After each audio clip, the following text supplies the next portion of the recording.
Assalamualaikum warahmatullahi wabarakatuh.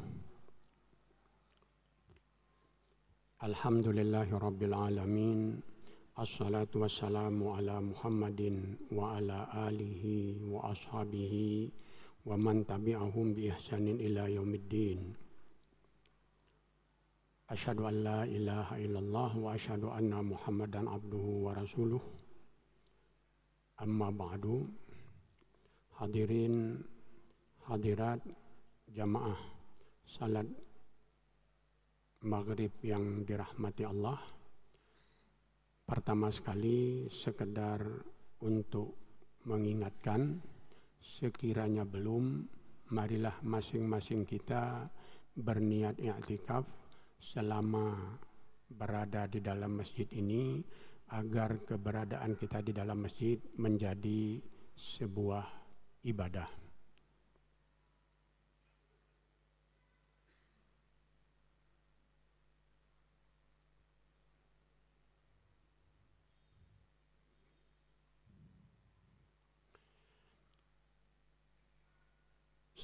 Pada malam ini saya berencana akan menjelaskan beberapa hal di seputar hadis Nabi Sallallahu Alaihi Wasallam. Di antara ayat Al-Quran di surat Al-Jum'ah itu disebutkan, A'udzubillahi minasyaitonirrajim, huwallazi ba'atsa fil ummiyina rasulan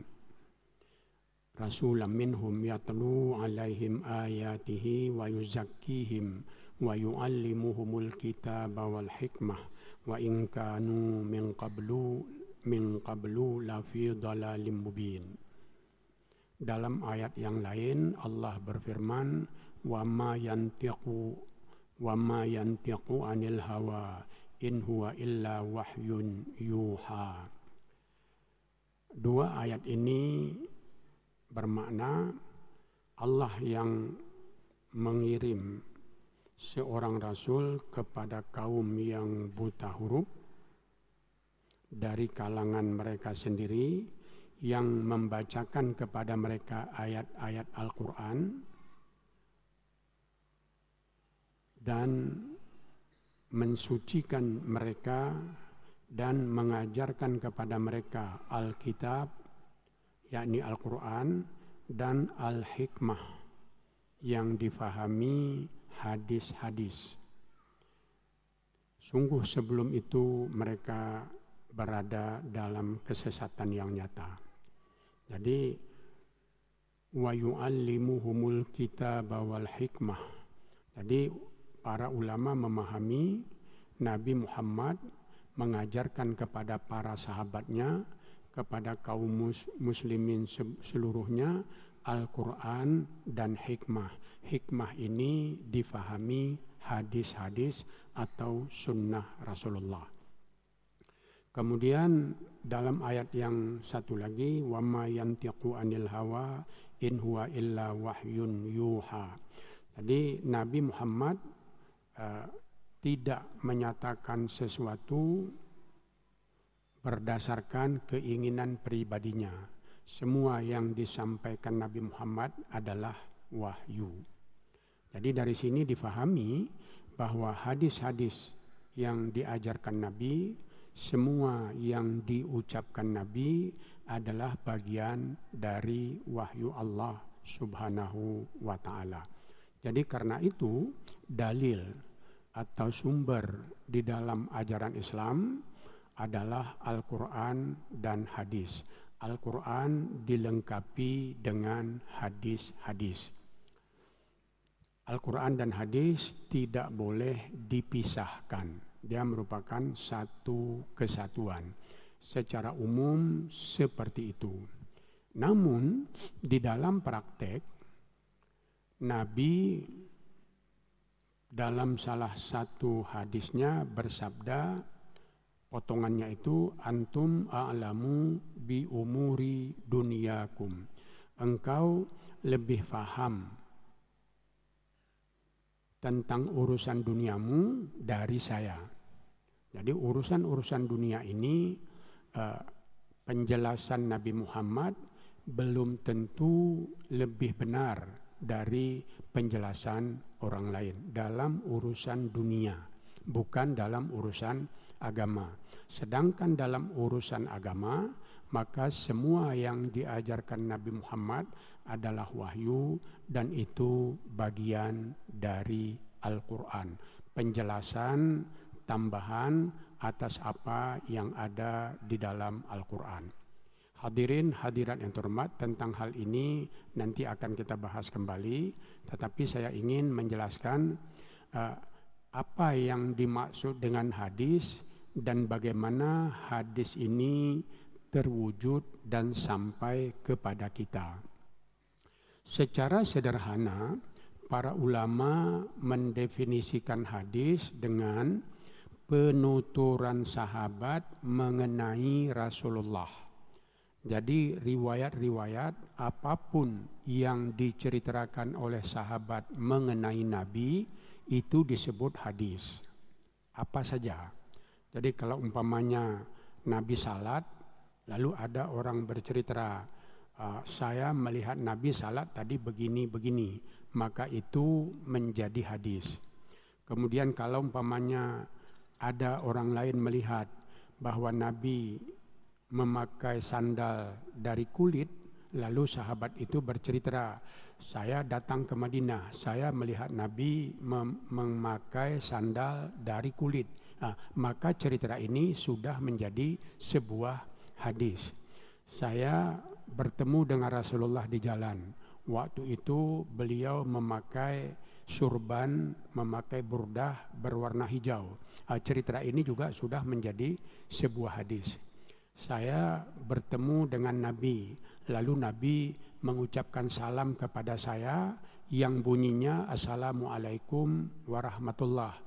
Ini sudah menjadi hadis bahwa lafaz salam itu Assalamualaikum warahmatullah. Dalam kesempatan lain ada orang berkata, saya didatangi Nabi, lalu dia berkata Assalamualaikum tanpa ujung. Lalu ada orang meriwayatkan, orang ini berkata, kemarin Rasulullah datang ke rumah saya, dia mengucapkan salam Assalamualaikum, tidak ada tambahan ujungnya. Ini juga menjadi sebuah hadis. Ini contoh.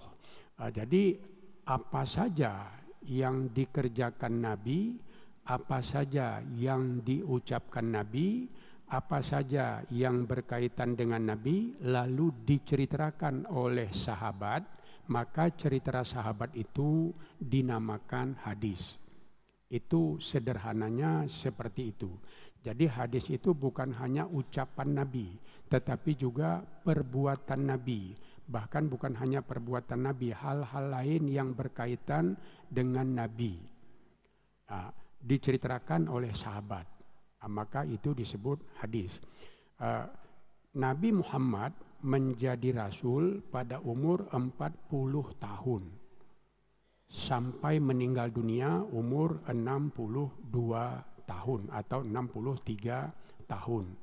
Jadi yang dikatakan hadis, apa yang diceritakan mengenai Muhammad mulai berumur 40 sampai dengan meninggal dunia. Itu yang dinamakan hadis. Adapun cerita tentang Nabi sebelum berumur 40 tahun, sebelum diangkat menjadi rasul, maka tidak disebut sebagai hadis. Kenapa? Karena waktu itu belum ada wahyu.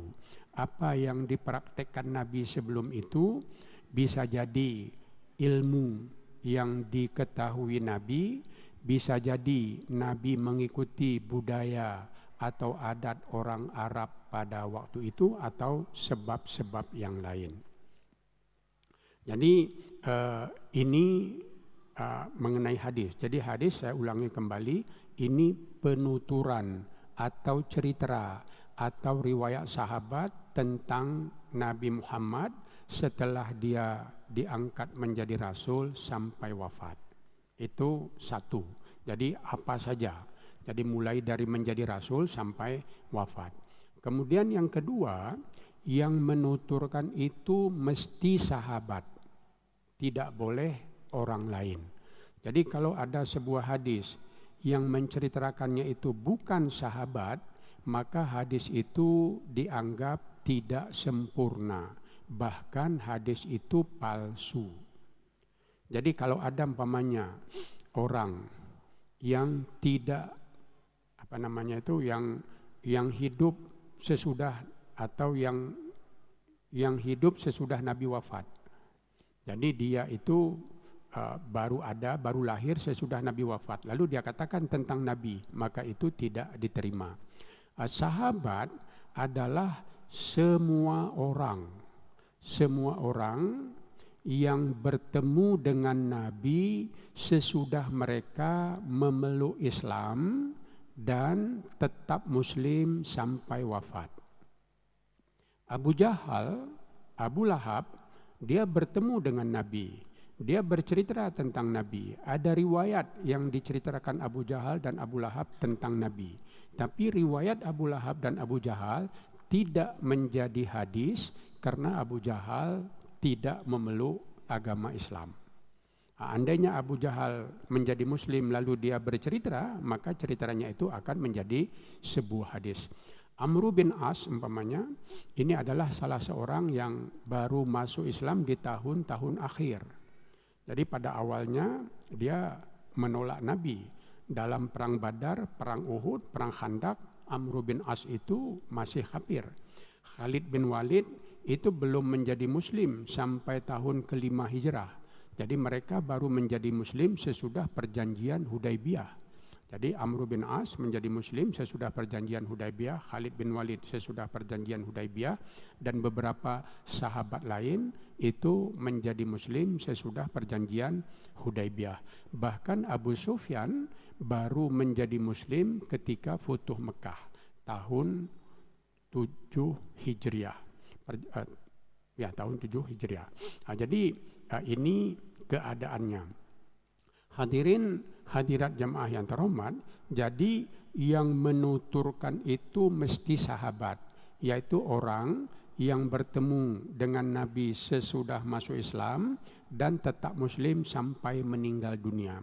Ada beberapa orang yang masuk Islam pada zaman Nabi, tetapi sesudah Nabi wafat mereka murtad. Contohnya Musailamah Al-Kadzab, Nabi palsu. Dia masuk Islam pada masa Nabi dan tetap Muslim sampai Nabi wafat. Tapi sesudah Nabi wafat dia keluar dari Islam, dia menjadi murtad. Jadi orang-orang murtad seperti ini kalau bercerita tentang Nabi, maka ceritanya itu tidak dianggap hadis, tidak dinamakan hadis. Jadi hadis ini mesti penuturan orang yang bertemu dengan Nabi sesudah masuk Islam dan tetap Muslim sampai meninggal dunia. Mereka inilah yang disebut dengan sahabat dalam periwayatan hadis. Jumlah orang yang bertemu dengan Nabi itu banyak sekali. Jadi 100.000 lebih, bahkan mungkin sampai 200.000 orang. Mungkin, karena tidak ada catatannya. Jadi ketika Nabi haji wada, ketika menunaikan haji wada, ada 120.000 jamaah laki-laki dan perempuan. Jadi 120.000 jamaah yang wukuf bersama Nabi ketika haji tersebut, semua mereka ini dinamakan sahabat karena mereka melihat Nabi ya paling kurang ketika Nabi melakukan khutbah di Arafah tersebut. Paling kurang itu. Bahkan mungkin juga bertemu ketika di Mina atau bertemu di tempat lain. Jadi mereka ini sudah menjadi sahabat walaupun bertemu dengan Nabi itu hanya beberapa menit saja. Umpamanya contoh lain lagi, ada orang dia sudah masuk Islam, tinggal jauh dari Madinah, tinggal di luar kota, tapi Nabi pernah datang ke kampung itu. Nabi pernah datang ke kampung itu, orang kampung itu bertemu dengan Nabi katakanlah 5 menit, 10 menit, lalu sesudah itu Nabi melanjutkan perjalanan kembali, maka orang yang bertemu dengan Nabi selama 5-10 menit ini sudah dianggap sahabat. Kalau dia menceritakan sesuatu ketika bertemu dengan Nabi, maka cerita dia itu akan dinamakan hadis. Bahkan lebih lebih sederhana lagi, Nabi bertemu dengan orang di persimpangan jalan. Nabi umpamanya pergi ke timur, ada orang datang dari utara ke selatan, di simpang jalan itu mereka bertemu. Jadi ketika bertemu itu, ya mungkin tidak berbicara apa-apa, tidak ada pembicaraan karena hanya bertemu begitu, tapi orang Islam yang bertemu dengan Nabi beberapa menit ini melihat Nabi. Nah, karena dia melihat Nabi, dia dianggap sudah bertemu dengan Nabi. Jadi kalau umpamanya dia bercerita, saya melihat Nabi, saya bertemu dengan Nabi di persimpangan Jalan Polan, atau dia tidak sebut tempat. Waktu itu saya melihat Nabi memakai baju berwarna putih. Dia tidak memakai surban, rambutnya terbuka. Saya melihat rambutnya sampai ke bahu, umpamanya seperti itu. Maka cerita orang ini, walaupun dia tidak berbicara dengan Nabi, dia hanya melihat Nabi sekilas, itu sudah menjadi hadis. Jadi itulah yang disebut hadis. Jadi hadis ini saya ulangi kembali, semua laporan, semua pemberitahuan, semua penuturan yang berasal dari sahabat dikaitkan kepada Nabi. Itu semuanya hadis. Jadi ini satu. Kemudian yang kedua, apakah semua sahabat yang menceritakan hadis itu mengalaminya sendiri, atau dia mendengar dari sahabat lain lalu menceritakannya? Jadi dia tidak mengalami sendiri. Jadi sebagai contoh, Abu Hurairah, dia orang Yaman. Dia baru datang ke Madinah itu pada tahun 7 Hijriah. Lebih kurang seperti itu ketika Nabi sedang berperang di Khaybar. Jadi sesudah perjanjian Hudaybiyah tahun 6 Hijrah, Nabi melancarkan peperangan ke Khaybar pada tahun 7 Hijrah, dan Abu Hurairah ini datang ke Madinah. Jadi persis dia di Madinah hanya sekitar 3 tahun saja. Hanya 3 tahun saja dia di Madinah.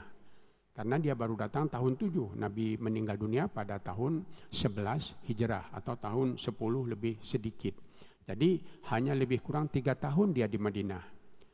Tapi orang yang paling banyak menceritakan hadis adalah Abu Hurairah. Itulah orang yang paling banyak hadisnya. Yang paling banyak bercerita tentang Rasulullah adalah Abu Hurairah. Ada orang bertanya, "Hai Abu Hurairah, kenapa kamu banyak sekali mengetahui Nabi? Bahkan kamu menceritakan hadis yang terjadi pada tahun 2 Hijrah, yang terjadi pada tahun 4 Hijriah. Ketika kamu belum sampai ke Madinah. Bagaimana kamu bercerita seperti itu?" Abu Hurairah mengaku tidak semua hadis yang dia ceritakan dia alami sendiri. Tetapi sebagian hadis itu dia dengar dari sahabat, lalu dia riwayatkan tanpa menyebut sahabat yang mengalaminya. Ini Abu Hurairah. Jadi sahabat sering bertukar hadis, bertukar pengalaman bersama Nabi, lalu mereka menceritakan kepada orang lain. Jadi tadi sudah saya sebutkan, sahabat baik dia alami sendiri atau dia dengar dari orang lain, selama dia bernama sahabat, yaitu orang yang pernah bertemu dengan Nabi dalam keadaan Islam, maka semua cerita dia tentang Nabi dianggap hadis walaupun dia tidak mengalaminya langsung bersama Nabi. Ini hal lain yang perlu kita perhatikan. Jadi tidak semua sahabat meriwayatkan hadis. Kemudian hal yang ketiga, Nabi hidup 23 tahun sebagai Rasul. 13 tahun di Mekah, 10 tahun di Madinah. Hadis tentang kehidupan Nabi di Mekah tidak banyak, bahkan boleh dikatakan hampir tidak ada. Sedikit sekali hadis tentang kehidupan Nabi di Mekah, karena memang jumlah umat Islam sangat sedikit dan pertemuan mereka dengan Nabi sembunyi-sembunyi, tidak terbuka, ibadah tidak bisa dilakukan secara terbuka, sehingga tidak banyak hadis tentang apa yang dilakukan Nabi atau apa yang diucapkan Nabi ketika di Mekah. Hadis ini baru banyak sesudah Nabi di Madinah, dan Nabi di Madinah 10 tahun. Penduduk kota Madinah hanya sekitar 3.000 laki-laki dewasa Muslim. Itu yang Muslim. Kalau Yahudi ada yang lain. Hanya sekitar itu. Jadi orang Madinah yang melihat Nabi selama 10 tahun itu lebih kurang hanya 3.000 laki-laki ditambah dengan istri-istri mereka, ditambah dengan anak-anak. Anak-anak pun kalau dia melihat Nabi ketika kecil, lalu dia bercerita sesudah dia dewasa, sesudah Nabi wafat, cerita dia itu tetap dianggap sebagai hadis yang berasal dari Nabi, karena yang menceritakannya adalah sahabat. Jadi Nabi 10 tahun di Madinah itu sekitar sebulan sampai 3 bulan dalam setahun Nabi berada di luar kota. Jadi ketika perang Badar umpamanya, Nabi berada di Badar itu, dari perjalanan pergi pulang itu lebih 15 hari perjalanan pergi pulang. Ketika perang Tabuk, perjalanan pergi pulang dan menetap di Tabuk itu 50 hari. Perang Khaybar itu sekitar sebulan Nabi berada di luar kota. Ketika Futuh Mekah hampir 2 bulan Nabi berada di Mekah dan daerah-daerah sekitarnya. Jadi setiap tahun Nabi selalu pernah keluar kota. Bahkan ada yang sampai, seperti saya katakan tadi, sekitar 3 bulan dalam setahun Nabi tidak di Madinah. Kota atau kampung atau daerah yang dikunjungi Nabi relatif luas sekali. Luas sekali. Jadi mungkin 1/4 dari wilayah Arab Saudi sekarang itu pernah dikunjungi Nabi. Jadi di Tabuk di daerah utara sampai ke beberapa daerah di bawah Mekah itu pernah dikunjungi Nabi. Jadi kalau orang-orang di tempat yang dikunjungi Nabi melihat Nabi lalu menceritakan sesuatu, maka cerita orang-orang ini pun dinamakan hadis. Jadi cerita mereka. Jadi umpamanya Nabi pergi ke sebuah kampung di luar kota Mekah ketika ketika Nabi berperang dengan orang Taif. Ini umpamanya. Jadi lalu Nabi memancangkan bendera di tempat itu. Maka kisah Nabi memancang bendera ini menjadi sebuah hadis, walaupun itu terjadi di Taif. Nabi berwudu dengan sedikit air di tengah gurun pasir. Jadi karena mungkin air tidak banyak, Nabi hanya memegang kurang dari 1 liter air, ya tidak sampai 1 liter air. Lalu Nabi berwudu dengan air yang sedikit itu di gurun pasir.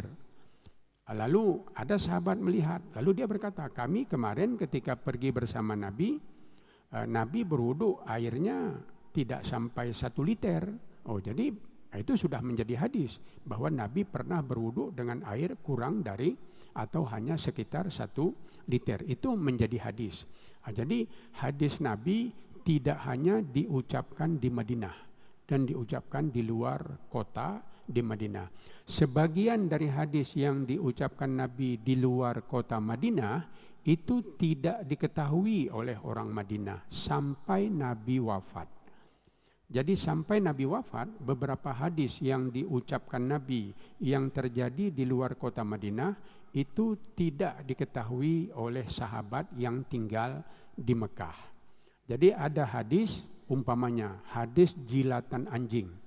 Jadi hadis bahwa Nabi berkata, kalau anjing menjilat bejana, menjilat tempayan tempat minum, jadi kalau anjing minum dari sebuah ember, dari sebuah timba, maka tumpahkan air itu semuanya, lalu cuci timba itu dengan air 7 kali, salah satunya dengan tanah.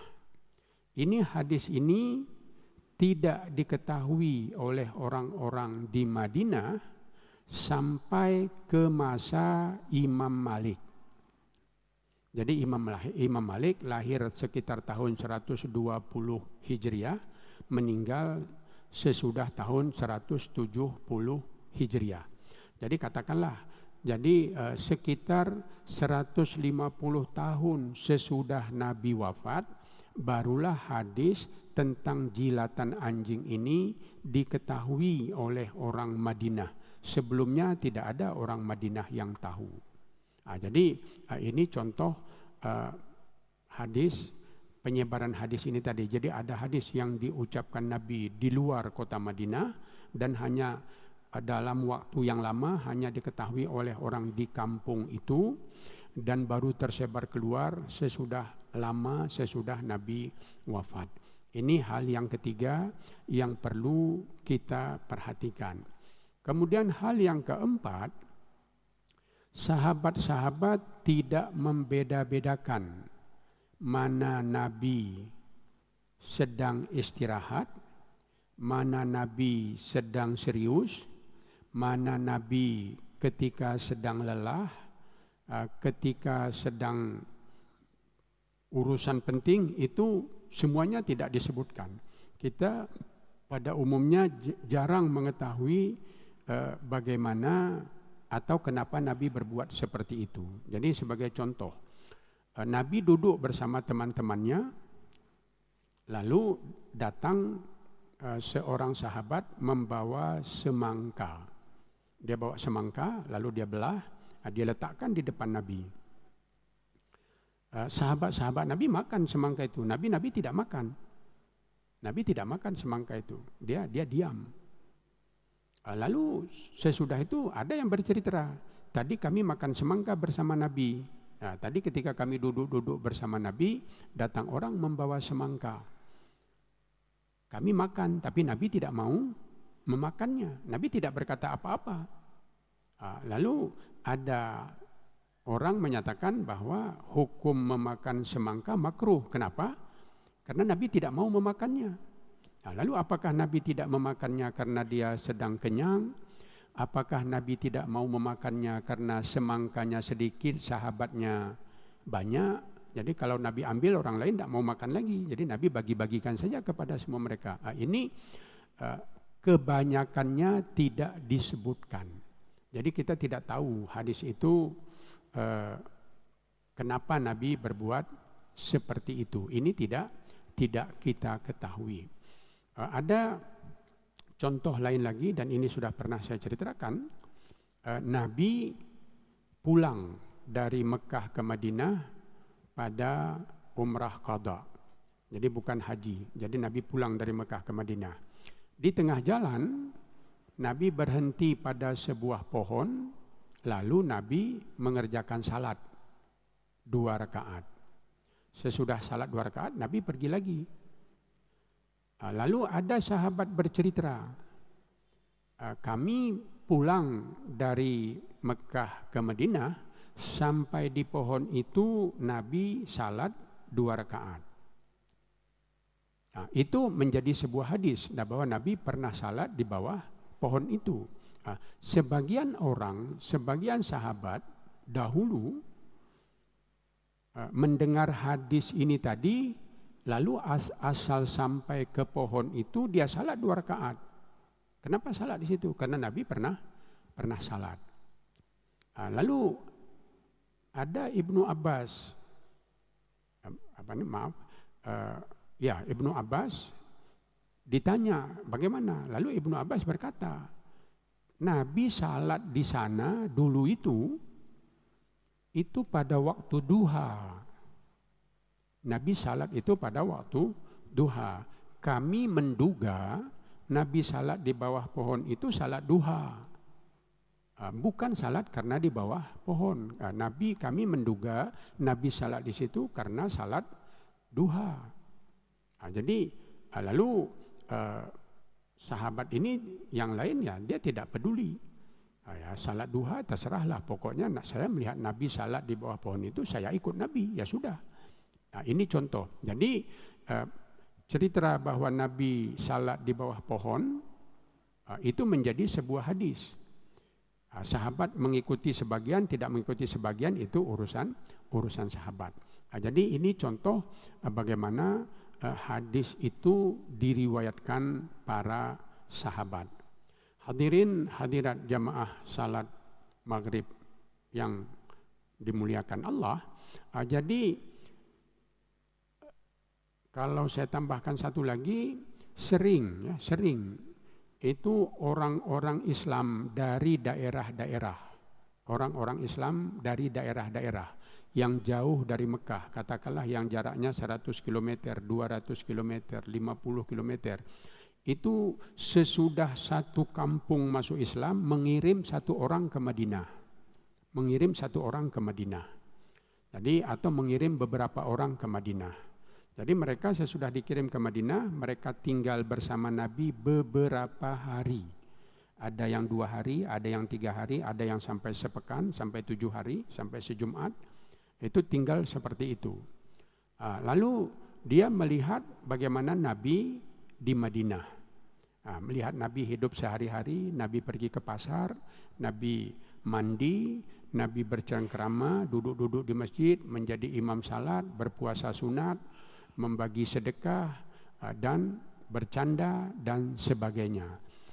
Lalu apa yang dia lihat selama beberapa hari di Madinah, dia bawa pulang ke kampungnya dan itu menjadi model untuk semua masyarakat di sana.